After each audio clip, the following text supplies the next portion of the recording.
Dari ke-227 larangan untuk Bante, kalau misalnya ada yang dilanggar itu bagaimana Bante? 227 sila itu terbagi menjadi beberapa bagian peraturan. Ada peraturan yang disebut parajika. Yang pelanggarannya juga disebut pelanggaran parajika. Ada peraturan yang disebut peraturan sanggadisesa. Ada peraturan yang disebut aniyata. Ada peraturan yang disebut dengan pacitya.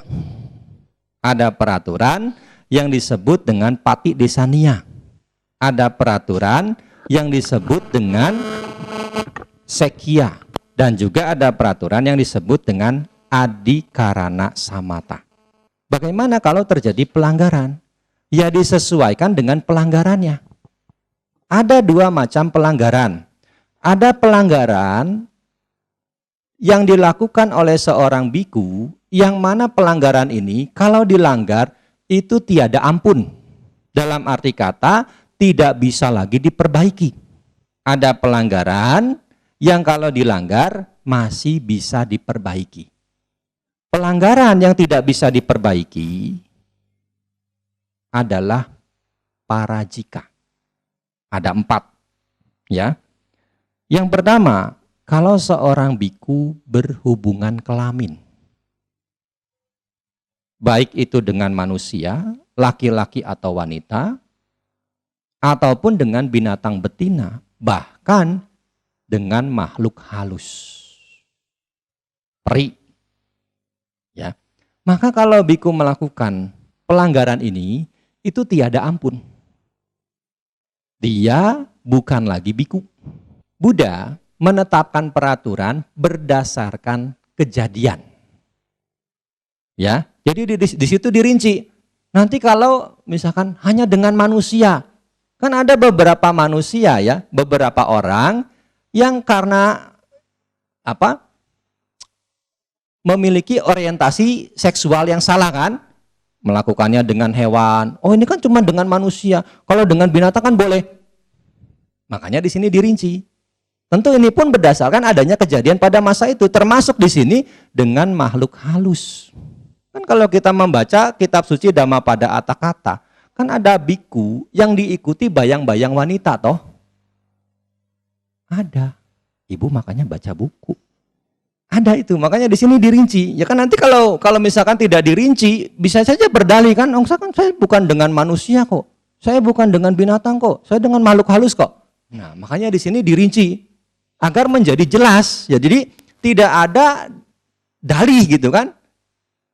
Jadi semuanya dirinci itu. Nah, kalau itu dilakukan, biku itu gagal dalam kebikuan. Dia harus lepas jubah dengan paksa. Pelanggaran parajika itu diumpamakan seperti orang yang kepalanya terputus. Ya, jadi kalau kita sudah dipenggal kan kepala kita nggak bisa nyambung lagi. Begitu juga seorang biku yang sudah melakukan pelanggaran parajika, dia tidak bisa lagi jadi biku. Ini yang pertama, kalau dia berhubungan kelamin. Yang kedua, kalau dia mencuri, mengambil apa yang tidak diberikan. Ya makanya di sini kan kadang-kadang ada umat yang berpikir, wah, dana makan sama Bante Theravada itu ribet, mesti diserah-serahin. Ini untuk mencegah. Jadi jangan sampai nanti ada tuduhan Bantenya dituduh mencuri makanan. Ya, jadi itu diserah-serahin itu tujuannya untuk itu. Ya kan bisa saja kalau umat sudah tidak senang, ya ngomongnya kan aneh-aneh, macam-macam. Ya, memang secara winaya itu nanti ada standar barang yang dicuri itu berapa nilainya, sehingga biku itu terkena delik pelanggaran parajika yang kedua. Ya, ada juga yang memberi standarnya 6 butir beras. Nah, sekarang 6 butir beras harganya berapa? Ya, jadi dengan bahasa lain, apapun barang yang bukan miliknya lebih baik tidak diambil. Kenapa? Karena kalau diambil bisa biku tersebut terkena pelanggaran parajika yang kedua. Yang mana itu bisa memutus kebikuannya dengan paksa.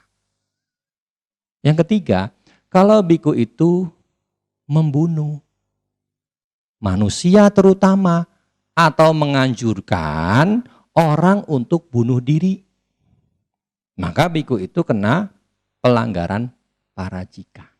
Ini yang ketiga. Jadi melenyapkan kehidupan, terutama kehidupan manusia, ataupun menganjurkan orang untuk bunuh diri. Jadi misalkan begini ya, ada umat ngeluh, Bante, aduh saya tahun ini banyak sakit-sakitan Bante, keluar masuk rumah sakit.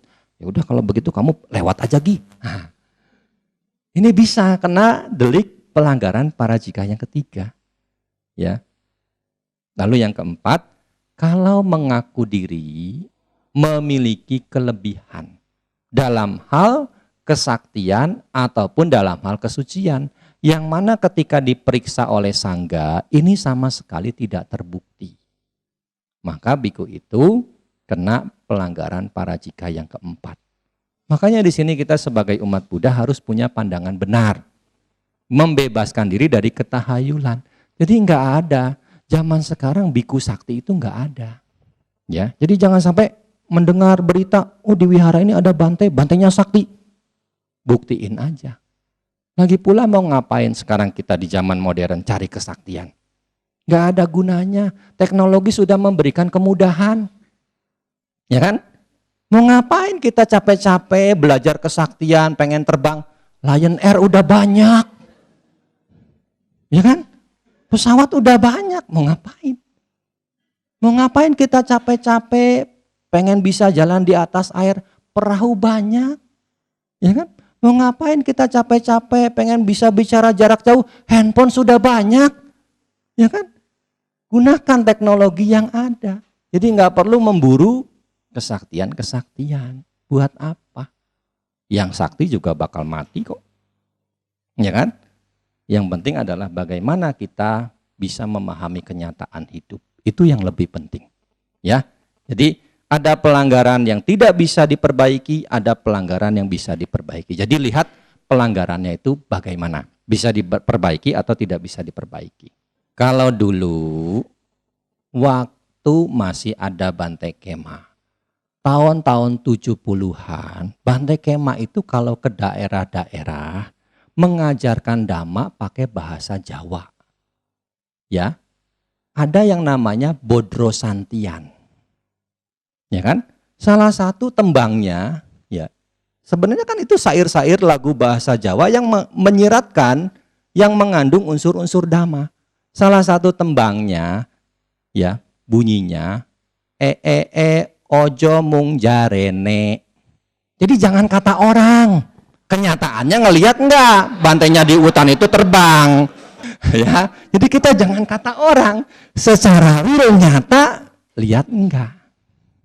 Ya, jadi itu kan kalau di daerah-daerah tuh kalau mau puja bakti itu dinyanyiin ya, kayak di Sumowono. Dulu saya mendengar ini tuh waktu di Banyuwangi. Ya, jadi itu masih di daerah-daerah masih dinyanyiin. Ini bagus juga. Jadi sebelum puja bakti dimulai, mereka nyanyi Bodro Santian, tembang-tembang Jawa yang mengandung nilai-nilai dhamma. Ya, jadi di situ diingatkan ya, salah satunya itu ya, ojo mung jarene. Jangan kata orang, ya, tapi kudu berdasarkan kenyataan.